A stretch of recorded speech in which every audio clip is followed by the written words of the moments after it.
La entrevista a la carta, en diálogo directo con los protagonistas de los hechos. Nos acompaña a esta hora Felipe Rivadeneira, el expresidente de la Federación Ecuatoriana de Exportadores, FEDEXPOR. ¿Cómo está, Felipe? Muy buenas tardes. Hola, Gisela, qué gusto poderle saludar y un saludo a toda su distinguida audiencia. Felipe, como lo había anunciado el presidente de la CONAIE, de la Confederación de Nacionalidades Indígenas del Ecuador, el señor Leonidas Issa, pues desde las primeras horas de este lunes se cerraron varias vías de acceso a diferentes provincias, sobre todo en la sierra ecuatoriana. ¿Cuáles son los sectores productivos que se verán más afectados por los cierres viales y las afectaciones en las cadenas justamente de movilización de los suministros? Bueno, a ver, primero creo que hay que hacer un llamado al diálogo, un llamado a que, si bien las protestas sociales o el derecho a la protesta es un derecho consagrado en la Constitución, hay otras normativas que, por ejemplo, la Constitución habla de la libre circulación de todos los habitantes del territorio ecuatoriano. Entonces, el momento que una protesta irrumpe o daña un derecho consagrado en la Constitución, estamos hablando que esa protesta deja de ser protesta y se convierte en algo que va en contra de la ley, ¿no? Nosotros desde el sector exportador ecuatoriano el día de ayer hicimos un exhorto a las autoridades indígenas que, si bien puede ser que tengan pedidos que puedan discutirlo con el gobierno, se realicen de las formas que tiene que realizarse a través de los medios democráticos, ¿no? No nos olvidemos que Pachacutic ahora tiene más de 25 asambleístas en la Asamblea Nacional, algo que nunca había tenido el movimiento indígena, y que siguen recurriendo a las mismas estrategias que generan problemas en prácticamente en productos que ayudan justamente a la generación de empleo del sector indígena. ¿Cuáles son justamente las principales fuentes de ingresos que se ven afectadas? Y con eso le respondo a la pregunta, Gisela, perdón, que creo que era importante hacer ese anuncio al principio. Principalmente el sector florícola, el sector del brócoli, el sector de madera, en lo que es la sierra, en el sector del banano, en lo que es la costa, son los que están o los que se ven afectados porque requieren de la movilización de sus productos, en el caso del sector floricultor, hacia el aeropuerto, ¿no es cierto?, hacia el despacho, en donde viene la paletización y donde viene toda la consolidación de la carga para que se pueda exportar. Lamentablemente puede ser que el gobierno mencione que apenas hay 3 o 4 puntos, pero justamente son esos puntos los que no permiten el flujo lamentablemente, el sector floricultor. Siempre el sector floricultor, le diría, es el mayor afectado en estos aspectos de información que tenemos de nuestro gremio afiliado Expoflores. Prácticamente el 75% de productores de flores no han podido despachar la flor el día de hoy, porque el cierre de la provincia de Pichincha, en el sector de Cayambe, en el sector de Tabacundo, que es donde se concentran las florícolas, así como en Machachi y en Collas, lógicamente afecta directamente a este sector, ¿no? Y con ese ejemplo, Felipe, ¿cómo puede afectar este paro nacional a las exportaciones y las relaciones comerciales internacionales del Ecuador? A ver, el problema que tenemos es que las empresas empiezan a no poder despachar, y al no poder despachar se ven abocadas a un problema de no cumplir con sus pedidos, con sus clientes, ¿no?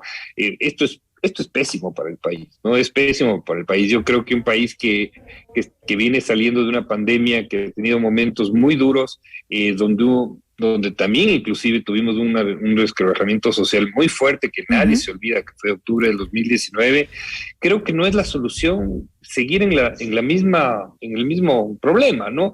Felipe, a mí la verdad que me da indignación escucharle al señor Issa mencionar que ha llegado a un acuerdo para hacer pasos intermitentes. ¿Acaso el señor es el dueño de las calles? ¿Es el dueño de las carreteras? En el caso de las exportaciones, Felipe, ¿ya hay un reporte de envíos que no hayan llegado a su destino?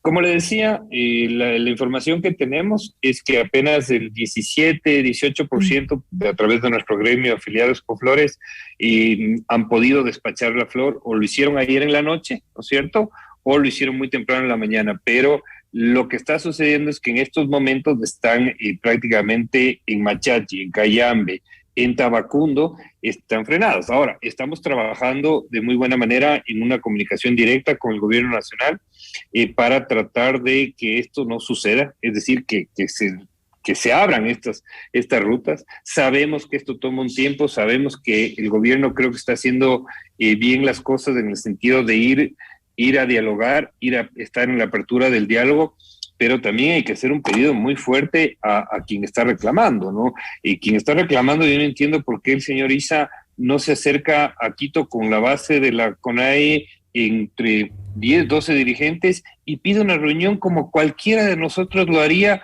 con el presidente, con el ministro de Gobierno, con el ministro de la Producción, con el ministro de Energía, para que se puedan analizar puede ser que sean en algún momento, en algunos 2 o 3 puntos, temas que se puedan discutir, pero no por eso tratar de parar a un país entero. Yo creo que eso no está bien, no es un mecanismo. Veía, por ponerle un ejemplo, Gisela veía un Twitter hace un momento que decía, imagínese lo que fuera una noticia en un país desarrollado, que un sector sale a oponerse por los costos de los diferentes tipos de gasolina que existen en el mercado. O sea, no tiene sentido. Esto sin querer decir que el Ecuador necesita trabajar fuertemente también en una reactivación económica, en el empleo, pero eso se consigue trabajando. Punto me interesa. Cada vez que frenamos el trabajo, perdemos recursos, las empresas pierden y por ende pierde ¿quién? El ciudadano al poderse empobrecer la calidad del empleo, ¿no? Usted ha mencionado varias veces cómo afecta de manera negativa la recuperación del empleo,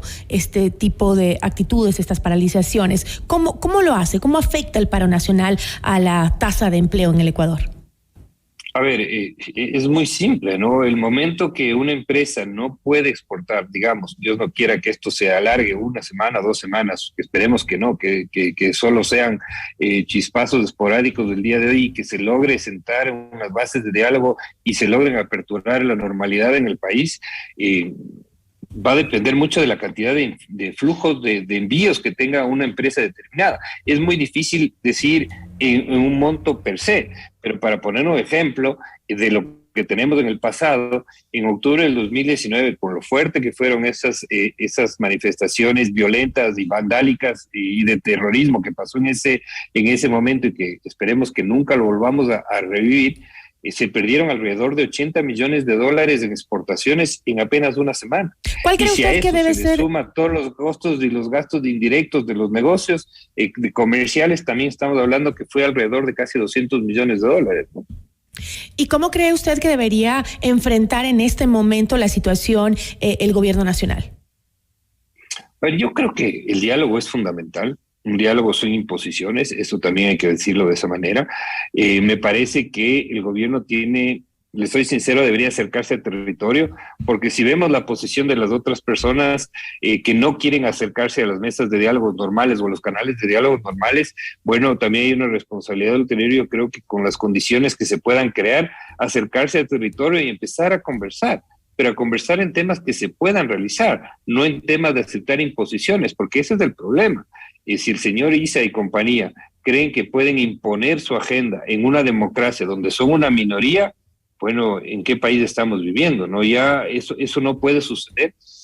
Hay que aceptar se podría decir, los pedidos justos que puedan tener las minorías, pero siempre y cuando estén dentro de la justicia y dentro de que se puedan realizar. No se puede de ninguna manera aceptar, y creo que el Ecuador entero debe repudiar la imposición a la fuerza o con actos que no van acorde a la ley de tesis o de peticiones que no son la realidad. Y aquí hay que tener mucho cuidado porque, claro, yo he visto cómo ha ido evolucionando la protesta, salió con mentiras o con confusiones, pongámoslo de esa manera, a tratar de tergiversar los costos de 1 litro de gasolina versus 1 galón, lo cual no tiene punto de comparación, pero ahora habla de que va a dejar transcurrir en ciertos momentos la producción para evitar que haya paralización, pero aquí no es él el competente de dejar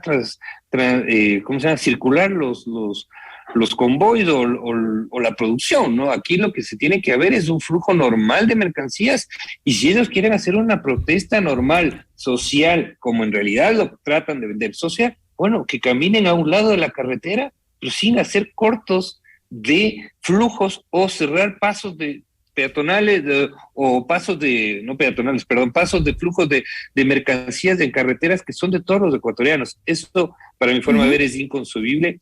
Creo que el gobierno, insisto, está manejando bien la situación por el momento. Yo creo que si uno puede ver la tanta anticipación que estableció el movimiento indígena de esto, me parece que no le está yendo bien en la protesta, porque yo creo que el ciudadano ecuatoriano se da cuenta que a través del trabajo, a través del esfuerzo y del sacrificio de todos y cada uno de nosotros todos los días, es como vamos a poder superar esta crisis económica agravada por octubre de 2019, agravada por la pandemia, pero que de alguna manera estamos tratando de sacar de alguna manera la cabeza fuera del agua y no necesitamos a alguien que nos empuje nuevamente hacia abajo. Con eso me quedo, Felipe. Muchísimas gracias. A usted, Gisela. Una buena tarde. Felipe Rivadeneira, presidente de la Federación Ecuatoriana de Exportadores, FEDEXPORT.